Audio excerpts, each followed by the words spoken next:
bahay ng ating ihog. Sila natulog kapag kukupra, kaya pinagawa natin ng kuprahan. Bulasan na, kailangan ng patabasan.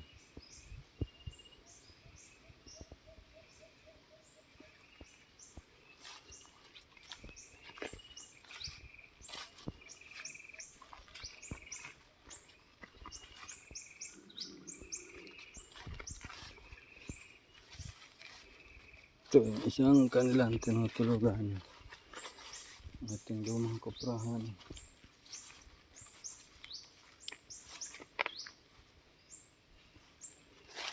Kalapado ng lupa natin.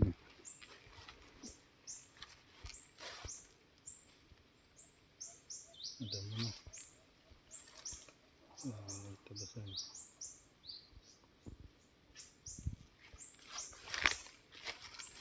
Di pa pala Layboy na puputol yung bungliw na yan, o ano?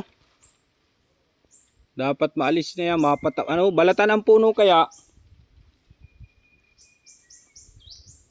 Kanlong sa nyog.